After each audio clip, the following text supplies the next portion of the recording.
I'll start slowly so they can still come back and catch up. All right, yeah. So this is gonna be your last and best project, the mini Google idea, which I think is fairly cool. So I will explain a little bit about a PageRank now.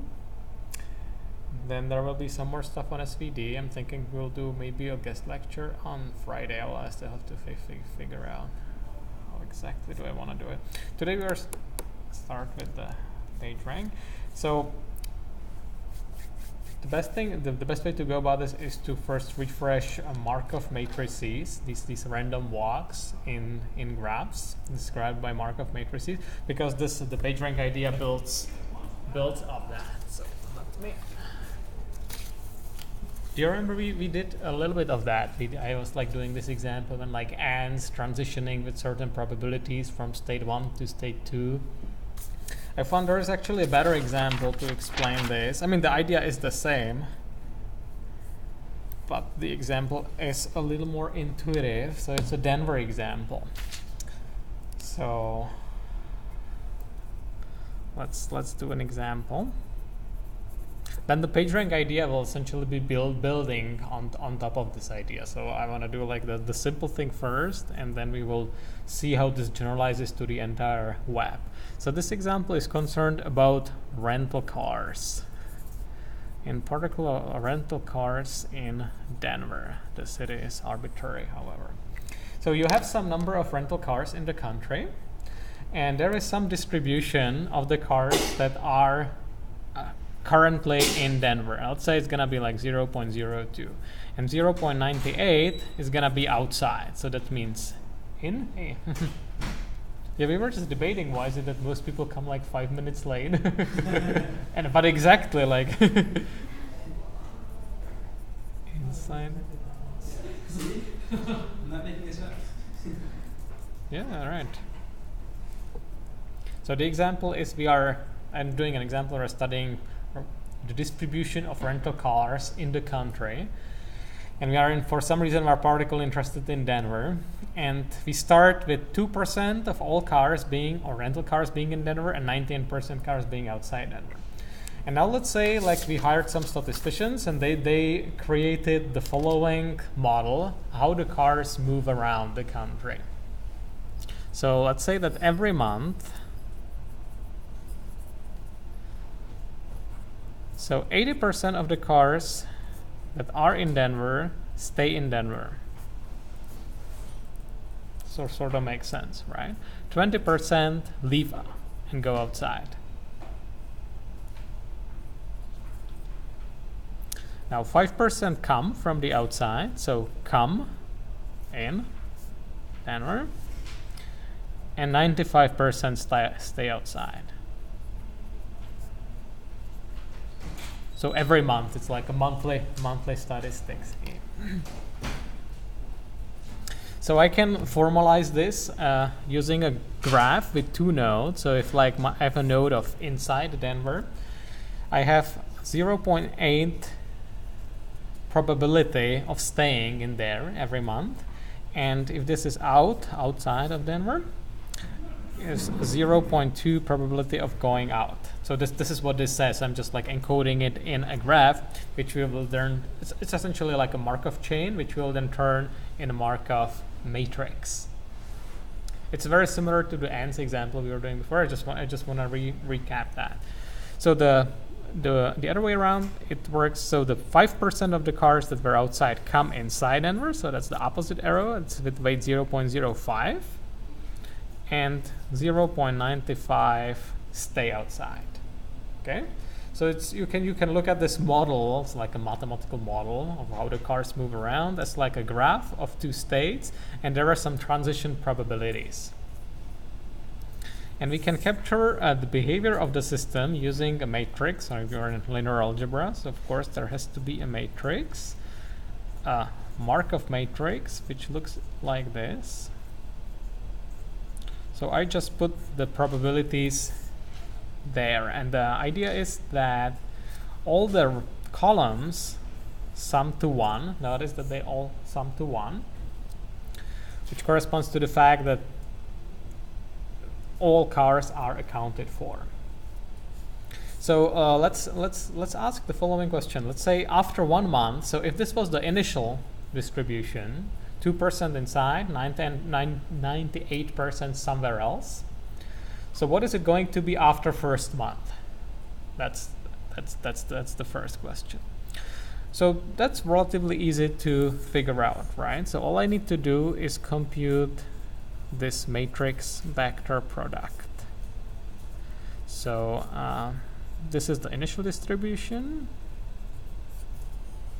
So I know that. So 0.02 are already there, and out of them 0.8 will stay there, right? Now 0.98 are outside, but 0.095 they come in, right? 5% of the ones that are outside come in. So indeed the distribution is just this vector matrix vector product. That's going to be the distribution of cars inside and outside Denver after the first month, right? It's the same way here, right? If there was 0.02 outside and from inside, and out of them 0.2 go outside, and 0.98 were already outside, and 0.95 stay outside. So you could like imagine it's like sort of reasonable, right? Doesn't matter if it's Denver. The idea is that it's just like a small part of the overall picture. So like most of them that were outside stay outside, and a decent number of them that were inside stay inside. So if I do this, I already prepared the result, so I'm not computing it here, but you can trust it. I will get this. So this is the distribution after first month, after the cars made their first transition. You can notice one interesting and important thing, that this column, all the numbers in this column sum to 1, or they're just 2, right? But because this is a sort of toy example. So this sums to 1 too. It's because 0.065 plus 0.935 is 1. So that means all cars are accounted for. Nothing disappeared. Like no car like went abroad or something like that. The model like is like conservative in this sense, and it's good to realize that this is true in general, not just in our special case, but anytime we have a matrix such that all the elements in every column sum to 1. So if I take an arbitrary matrix such that all these guys sum to 1, all these guys also sum to 1, all these guys also sum to 1, and so on. So in matrix notation I can write it like this. I can write it like 1 transpose A equals 1 transpose. So what I mean, this 1 is actually a vector, and it's this vector. It's just vector of all 1s. So here I'm considering the n by n. Is it visible? You might want to like sit over there. It's not like we had shortage of space. So the 1 is just vector of all 1s. So if I had n states, that would have like n 1s there. And this what does it mean? I just have this means I create a row vector of 1s, right? And that means dot product the row vector of 1s with every column. So that means sum the elements of every column. And I have to get 1s too. So that's like a matrix way of saying that all elements in every column sum to 1. This is like a nice formal way of saying that there can be no confusion. Sometimes there's like a little bit of confusion when you say columns sum to 1. You might be like meaning that like you take the columns and sum them together, but like with this equation there is no confusion. So the point here is, if I have a matrix like this, matrix with this property that it is a distribution, then every time I multiply some initial distribution within, you have some u0, then I will get some u1. So u0 was the initial distribution. This was the case here, and u1 is the new one. Then let's see. So then this is just 1t u1, right? But I can look at it from the other side, because I know that 1ta is 1. This one is 1t, right? That's what we assume about the matrix. Then this is also 1t u0. And if I assume that u0 was a distribution, that means that this sums to 1. right? Now this is a scalar one, so let me make it super clear by putting the arrows here for the ones that are actually vector ones. And this is just a scalar one. But those things are equal, so from this we can conclude that the one, vector 1, tu1 is 1. So that means that if, maybe I can write it, right? If 1tu0 is 1, and this is the vector 1, and 1ta is 1t, then 1tu1 is 1. In other words, maybe it's more intuitive to just say it. If u0 was a distribution and A was a Markov matrix with this property, then after applying the matrix to the distribution, I will have again a distribution, something that sums to 1. So no units appear or disappear.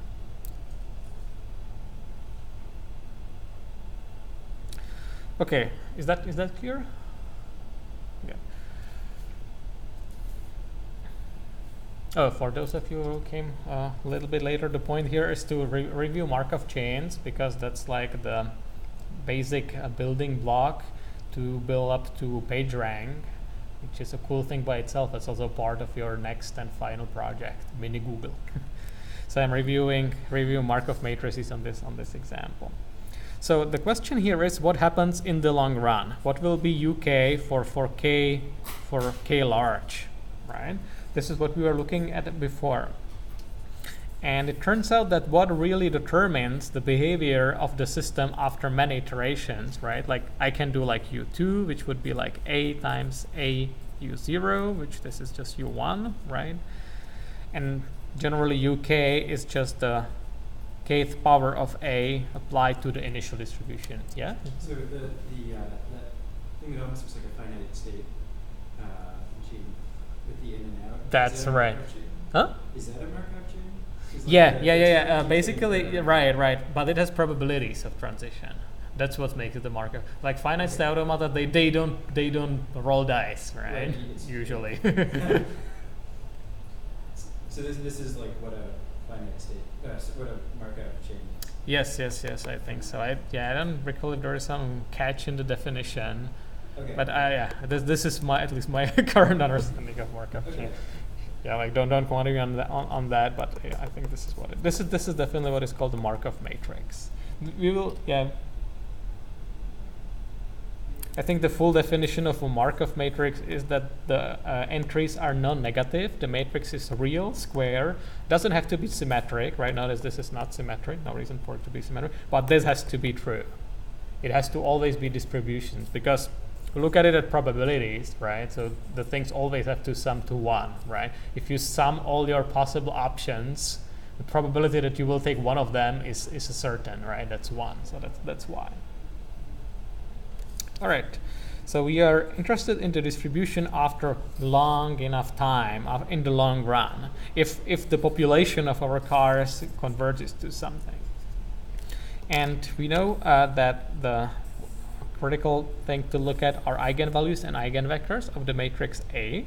So the eigenvalues are lambda 1 is 1, and lambda 2 is 0.75. I already computed them for you, so you can go a little bit quicker. And the corresponding eigenvector to the eigenvalue 1 is 0.2 and 0.8. I already also normalized it, so it sums to 1. And v2 is minus 1, 1. So what this means that they are eigenvectors, eigenvalues, it means that AV1 is just V1. That's like a stationary vector because the eigenvalue was 1. And AV2 will be 0.75 V2, right? You should be already experts in eigenvalues and eigenvectors. So this is how it works. So now we can take the initial distribution, U0, which was 0.02, 0.98. Right? And now I can write it. So because these eigenvectors are linearly independent, they form a basis. So any vector, such as our initial distribution, can be written as a linear combination of the eigenvectors. In this case, it's fairly simple linear combination. It looks like this, minus 1, 1. So this is just rewriting this initial distribution in a different way. I could also write it like in symbols, maybe, just to abstract away the numbers. So this is the first eigenvector, this is the second eigenvector, and those are some coefficients. Now, if I do one multiplication, you already know what happens, right? This gets multiplied by the eigenvalues. And if I do k multiplications, so uk is k multiplications by a, so k steps in my system. So what I'll get here, get there? Let's see. You remember or can figure it out on the fly? What do you think will be here? Can you see them? I can't see it. So if I multiply with a again, I would get. Okay, let me do it slowly. So if I did a. So that's just a times a u0, right? So that just means applying a to this. So it means I will get another lambda 1 here and another lambda 2 here. So I will get this.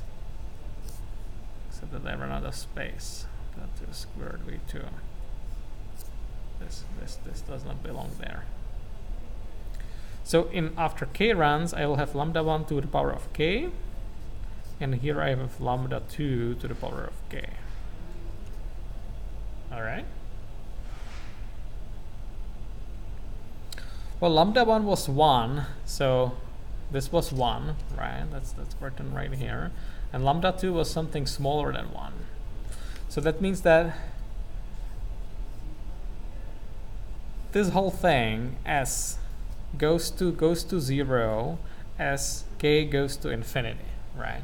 And goes pretty fast to 0, right? Because you are taking powers of 0.75.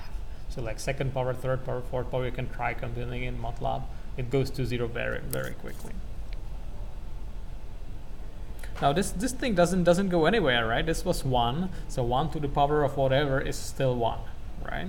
So we can say that this whole thing for k going to infinity converges to alpha v1. Well, the alpha was 1, or another way you can look at it, that v1 has to be normalized, has to be a distribution, so this has to be true. So this coefficient here doesn't matter, and it converges to the first eigenvector, to v1. So this is the answer after I let the market or the cars evolve for long enough time. Eventually I will end up with this distribution. So 20% of cars eventually will be in Denver and 80% will be outside.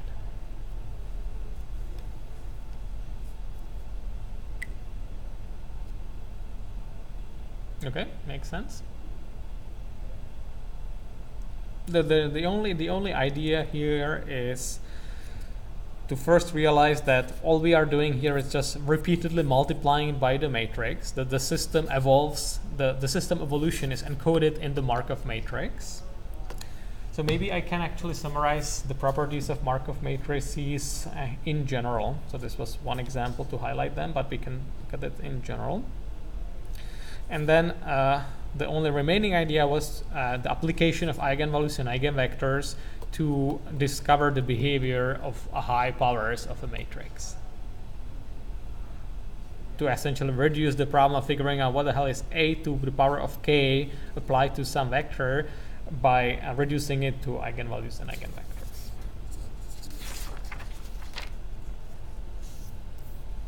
Okay, so I should define it properly. So our Markov matrix is a matrix A, which is a real square matrix, such that all the entries Eij are at least non-negative, and this is true. I guess equivalently I could also write it as AT1 is 1, right? That just means transposing this thing. Doesn't have to be symmetric. So when a matrix is not symmetric, we can have problems, right? What are the problems with eigenvalues and eigenvectors? So previously we discussed that for symmetric matrices everything is beautiful, right? That we have a full set of eigenvectors and the eigenvalues must be real for symmetric matrices, right? For general Markov matrix, there's really no reason why it should be symmetric, right? Why there should be like the same number of cars going outside of Denver to Denver as well as going the other way around, right? Maybe there is like something cool in Denver, so everybody wants to go there, so it's not symmetric. So what are the complications if this is not a symmetric matrix?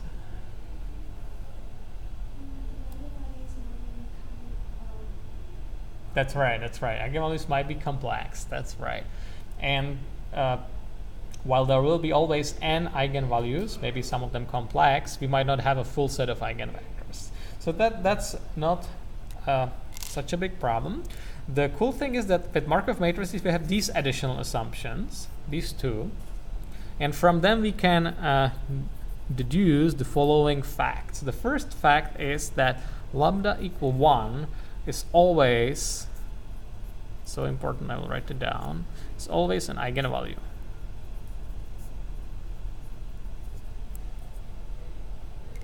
So we know at least something about the eigenvalues. It was the case in this example, right? That was 1 was an eigenvalue, and turns out this is true for any Markov matrix. And it really follows from the first property. So let's take a look how we could like prove it. So because 1TA is 1, that means that 1TA minus identity will be 0, right? Because this is 1TA minus 1t identity. Well, this is 1, this is certainly also 1, so this has to be 0, right? So these are the vector ones and these are the scalar ones. So that means that A minus identity is singular. In other words, the determinant of A minus I is 0, right? But that's exactly the condition for lambda being an eigenvalue, right? So from this we can conclude that lambda 1 is an eigenvalue, a real one. So that's good. That's promising. And another cool thing and important for the theory and for PageRank to work is that actually all eigenvalues of A, or I could say any eigenvalue lambda of A, notice that lambda might now be complex. Well, what are we gonna do? Nothing. There's not much we can do about that. But interestingly, what we can say is that the absolute value of lambda as a complex number is always at most 1. There cannot be any with magnitude bigger than 1. So if it happens to be a real number, this is just absolute value, right? If it's a complex number, then you just take the length of the complex number. And this fact or lemma or whatever says that the length has to be always less than or equal than 1. And here is like a sort of like intuitive proof. I guess you could probably formalize it relatively easily, but that's not my point here. So the idea is, so if you assume that there is lambda such that there is eigenvalue lambda with a norm greater than 1, then what would that mean? That would mean that the powers of k would have to grow, right? Because if there is an eigenvalue greater than 1, that means that the powers are multiplying something greater than 1 higher and higher. The matrix is also non-negative, so it's not like there could be any cancellation, right? So this would eventually have to explode. But it cannot, because this always has to be true, right? This always has to be the vector of ones, right? So this is like a contradiction with this assumption combined with the non-negativity.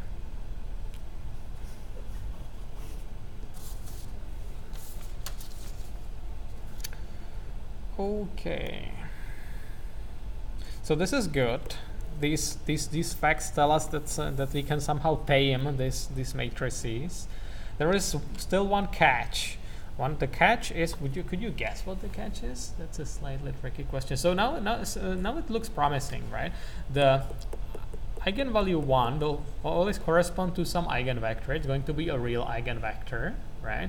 And that's going to be the stationary distribution, the distribution after long enough time, the one that the matrix doesn't change, right? Because eigenvalue 1 means that the vector doesn't change. That means that the system has already converged to its steady state. Just like put it in different language.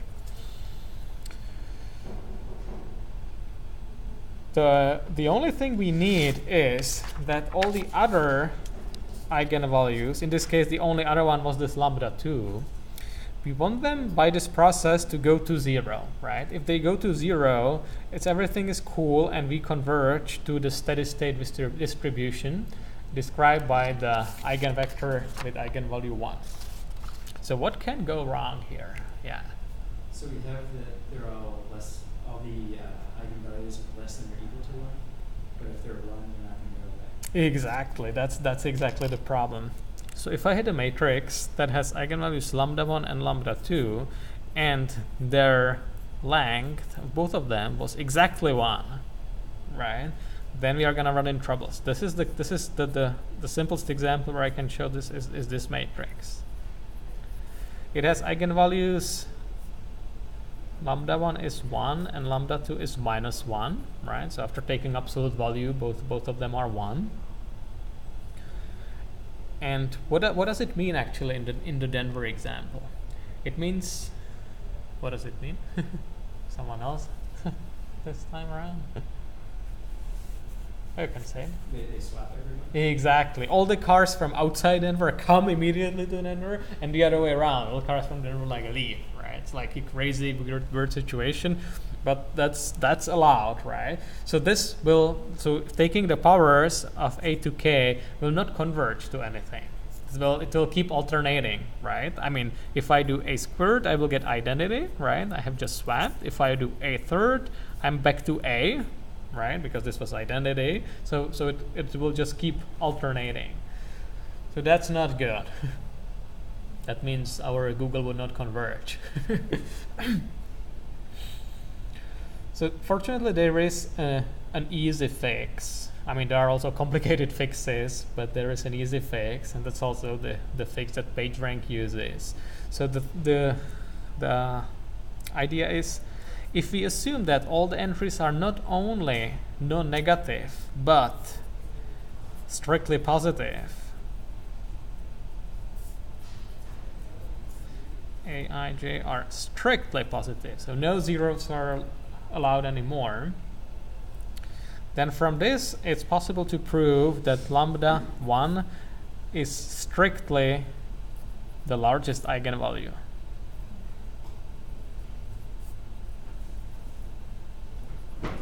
Or in other words, or other eigenvalues now, so this is like lambda 1, so or lambda I will have to be strictly less than 1.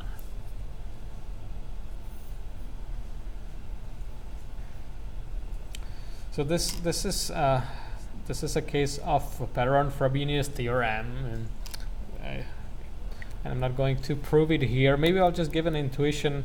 I think the intuition basically is that this essentially makes the alternation impossible. That always at least a little bit has to stay there. So eventually it has to like pile up and converge to something nice. But formally you would have to refer to Perron-Frobenius theorem to prove this nicely. Okay, so we have almost enough theory to explain PageRank. which is the algorithm used by Google. I mean, these days it's much more complicated, right? Like Google went completely out of control, but this was one of the first algorithms they were using.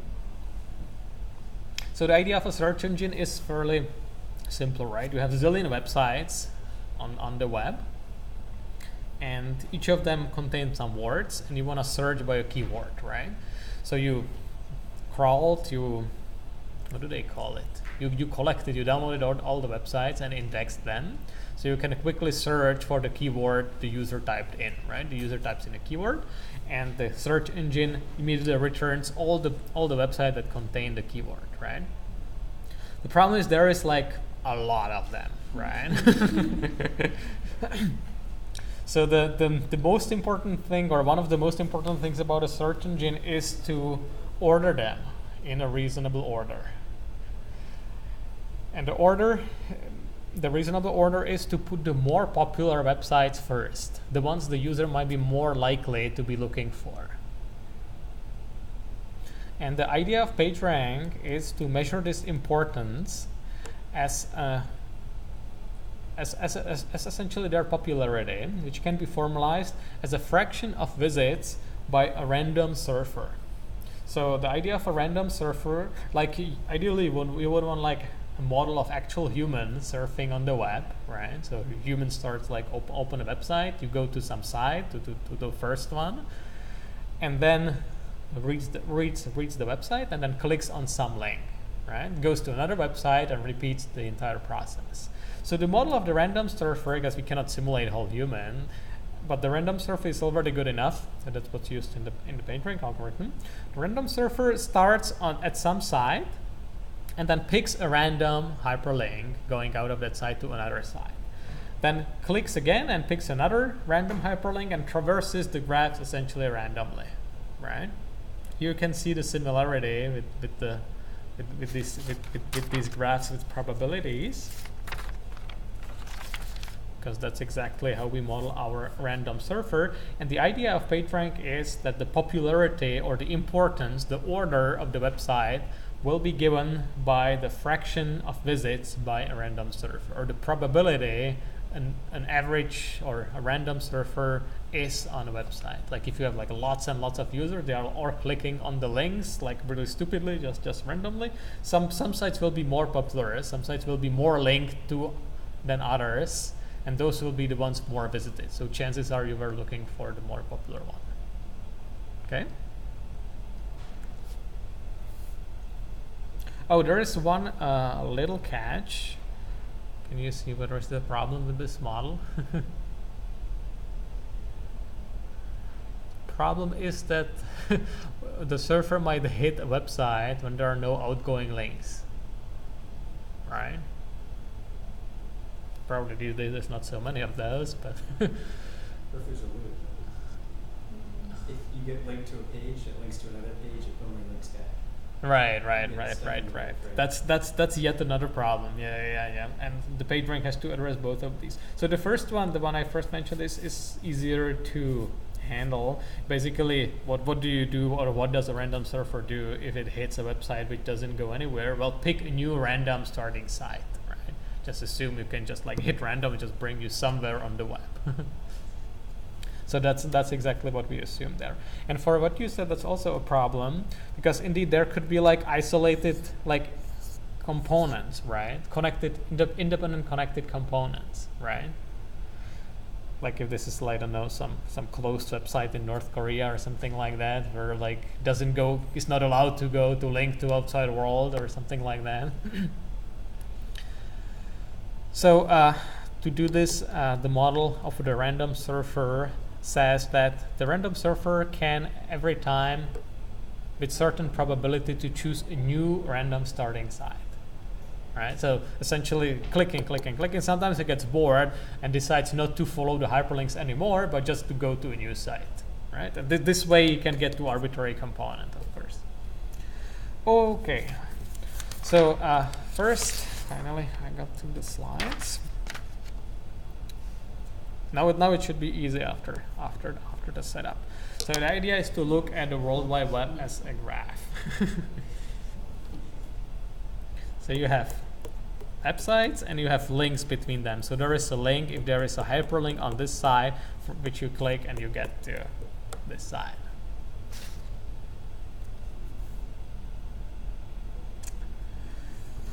So this is, oh, and this is, by the way, an absolutely ginormous graph, right? Like the number of websites is like huge, and so is the number of hyperlinks, of course.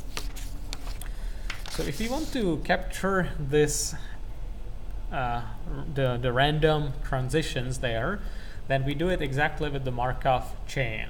So the structure of the graph can be completely described by a matrix. That's exactly the Markov, one example of a Markov matrix, as we were discussing before.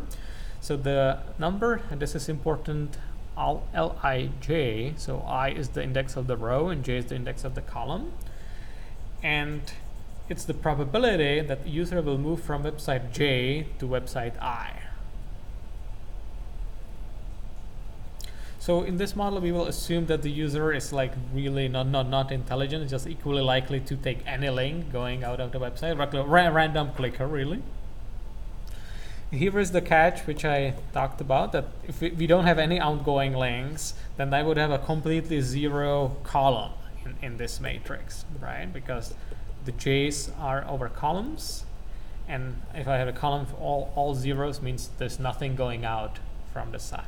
So in this case, we will just fix it by saying, instead of all zeros, I will put there 1 over n, 1 over n, 1 over n, and so on, essentially saying go to any page randomly. Yeah. Every page will be equally likely at that point if I'm at a dead node.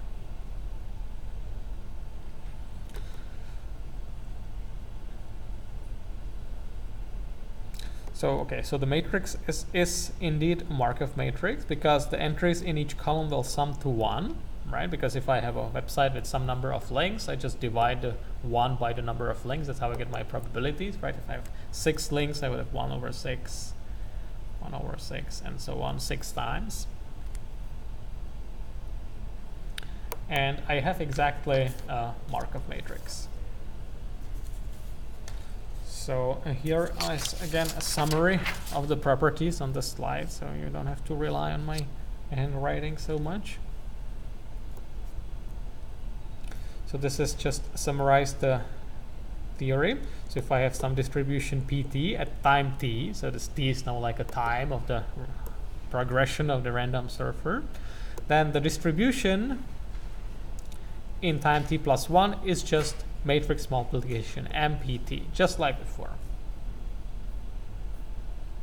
And this is exactly what we just discussed, that all the eigenvalues must have magnitudes between 0 and 1. I mean, magnitude has to be greater than 0, right? So this is trivial, but the point is that has to be always less than or equal than 1.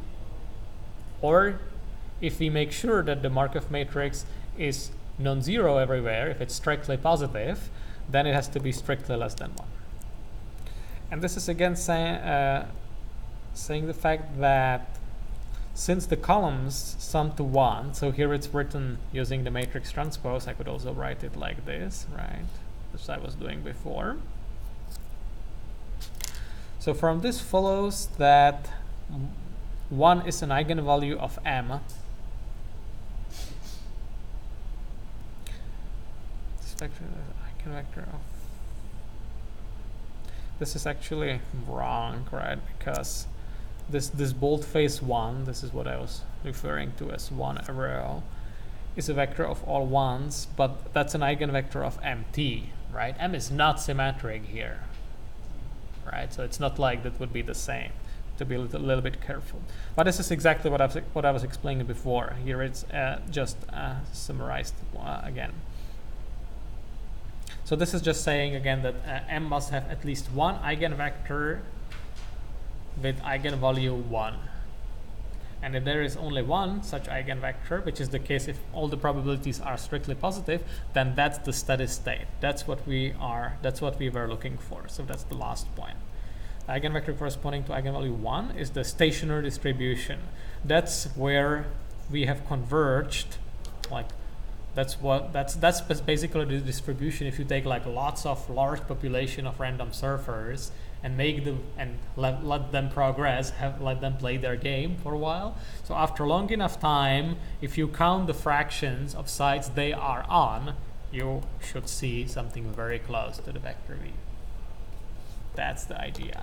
And that's essentially the popularity of websites which we will then use, or Google will use for ranking results.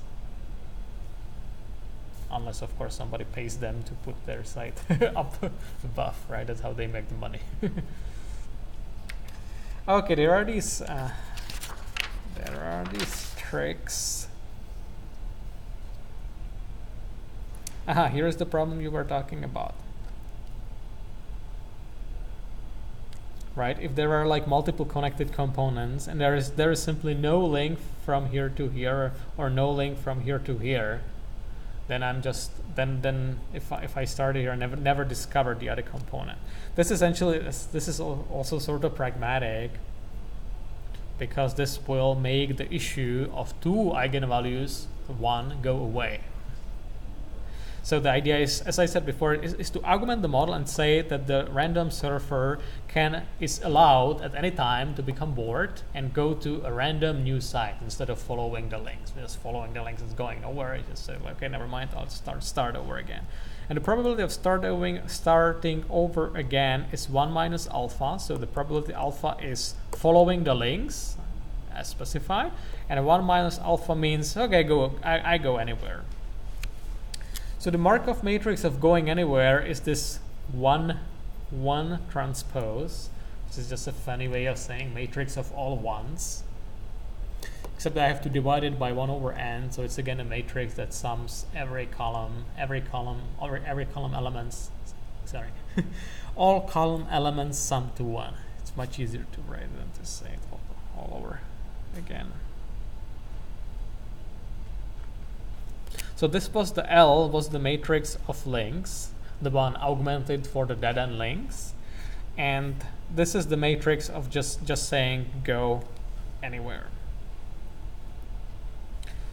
Yeah, in terms of Markov chains, this is called a fully connected or irreducible Markov chain. So this I think this says that there are no like isolated components where you could get stuck. It also means that, as we discussed before, you will have only one eigenvector with eigenvalue 1, and all the other eigenvectors will have to have eigenvalues, maybe complex, but certainly smaller than 1 in magnitude. And this means that what is called the power method, which is exactly what we were doing there. We take the G, it's sometimes called the Google matrix G, and we'll be just taking its powers. We'll take G squared and so on to GK, and ultimately we are interested in the behavior for K going to infinity. It's going to be our steady state. Now here is one cool trick though. So the power method simply means is start with some initial distribution. Let me see, there's a lot of text on this slide. Station or distribution.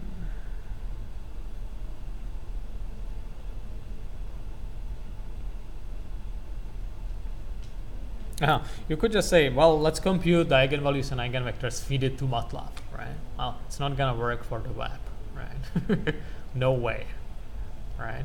Even if there was just 1 million web pages, and there is many more, you could not compute that. Definitely not with dense routines easily.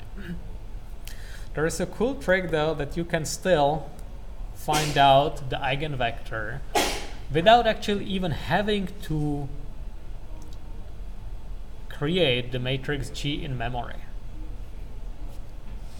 And this is exactly what the power method does. The idea is sort of like as we saw in the example we started with, right? You could just start with any initial distribution. The initial distribution actually doesn't matter at all, because after long enough time, it won't matter how it started. Only what matter is the matrix A and its high powers. So all I need to do is to compute. I start with some initial distribution u0, and then I just compute gu0, then this is u1, then I just do gu1, this will be u2, and so on. So in general, uk will be g uk minus 1, where just where u0 is given. So u0 can be just like completely a uniform distribution. It doesn't really matter.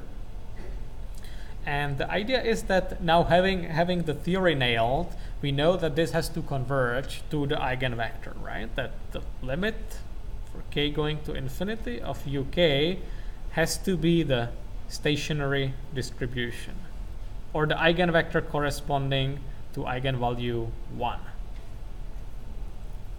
Right? And the cool thing is that we can compute this even without ever forming the matrix G. Because even forming the matrix, you would need for the web, you would need like a gigantic supercomputer.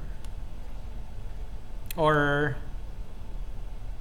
no, you wouldn't. You could store it in a sparse way, but the point is you don't have to, because all you need to do here is to be able to multiply a vector with this matrix. So you never need the matrix explicitly. All you need to be able to do is do a function that for a given x returns gx. You just need to code up, implement this function, and then you just call it over and over again many times. So that's sort of cool, right? We are computing the eigenvector of a matrix, and we never have written, we don't have the matrix in the memory. We just have a function that can perform matrix vector multiplication for arbitrary vector. Okay? And I might even be able to finish this today. Here is how the final Google matrix looks like if we write it out. So this was the follow the links matrix. This was the randomly going anywhere. So the follow the links splits into an H matrix and into this filling the dead ends matrix. It's just like the technical thing. This is just like the replacing the column of zeros with the column of 1 over n, 1 over n, 1 over n, and so on. So this is the Google matrix, and the cool thing is that the matrix vector product gx, I can just essentially plug the g into all these expressions. So the only thing I will need to store is the H matrix, and these things I will just compute. So I will never store the entire G matrix. I will only store the H matrix. The H matrix I need to store. In your homework you will have some H matrix to play with. But these things you can just procedurally add onto it.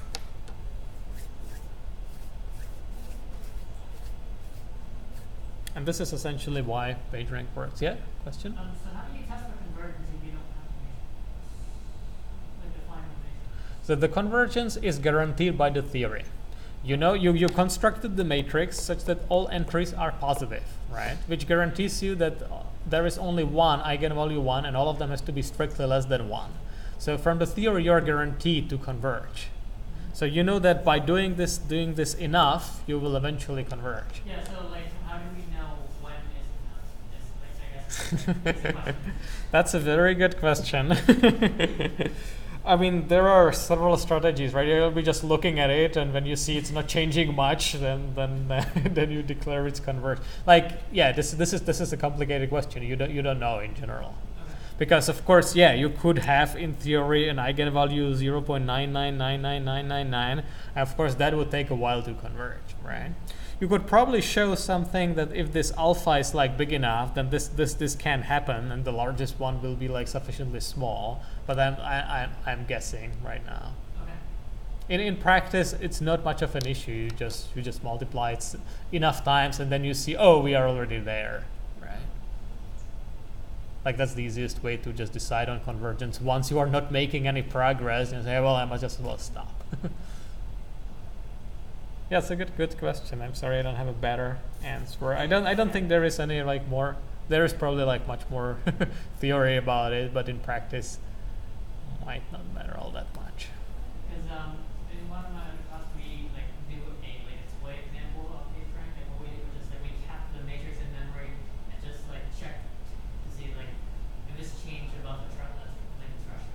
Yeah, that's basically what I was saying, right? Like say take UK and UK minus 1, right? And if the norm is below some threshold epsilon, then you just say, okay, we are there. Almost stationary, right? The point is that if you really want a search engine, then you don't really have to compute it to 10 to minus 16 accuracy, right? Yeah. But yeah, you're right that in theory this is a concern. Okay, so this is it. I think in terms of scheduling, I think we'll wait until like Friday, and then there is Thanksgiving the next week, right? So I was thinking about giving you actually 2 weeks for this mini Google homework. There's gonna be another part of it, which I still need to explain a little bit more. How's that work? Yep. Sorry? Oh yeah, that still should be classes, right? I mean, as per the schedule. Thanksgiving, the fall break is. The Friday schedule that Wednesday? Yeah. Yeah. So what, right? It's Friday schedule, but we still unfortunately have class on Friday. Yeah. So yes, unless like nobody was here, I don't know really what are the. It's my first Thanksgiving here. I think I need.